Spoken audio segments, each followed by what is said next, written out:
हाम्रो ज्ञानेन्द्र साई हुनुहुन्छ नि, माथि जुम्लाको यार्सा गुम्बा खाएको भाइ, उहाँलाई पनि त्यसरी फोटो नखिच्नुहोस्।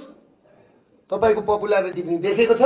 त मैले प्रधानमन्त्री हुन लेखेकै गरेकै होइन नि, यो काम व्यवस्था परिवर्तन गर्न गरेको काम हो बाबा।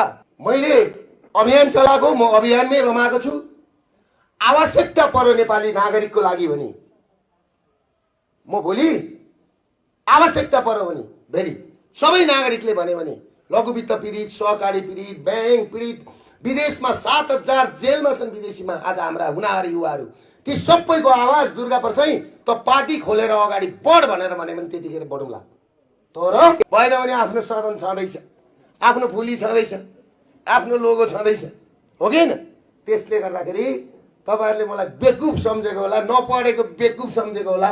दुर्गा प्रसाई भनेको यो कलियुगको युनिभर्सिटी हो। यो कुरो धवल शमशेर राणा दाइले पनि बुझ्दा हुन्छ, कमल थापा दाइले पनि बुझ्दा हुन्छ, राजेन्द्र लिङ्गदेन दाइले पनि बुझ्दा हुन्छ। म सम्मान गर्छु, तपाईहरुमा भन्दा उमेरले जेठो हो।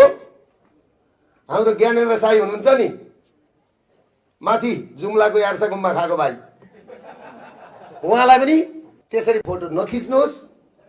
तपाईको पपुलारिटी पनि देखेको छ। मैले अभियान चलाएको, म अभियानमै रमाएको छु।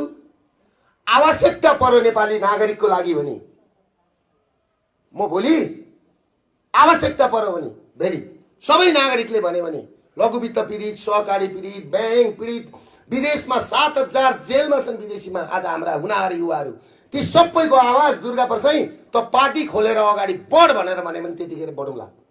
तर अहिले म गति छाडा काम गर्दिनँ र मलाई प्रधानमन्त्री हुने रहर यहाँ सुराए पर्दा प्रधानमन्त्री यहाँ हेर्नेछन् क्या फेरि गुरुहरू, कोही मखमलका लुगा लगाएका, कोही के लगाएका, कोही के लगाएका छन् क्या, सब भविष्य हेरेका छन्। कोही माताहरू भविष्य हेरेका छ, दुर्गा प्रसाई प्रधानमन्त्री हुँदैन, लेखेकै छैन।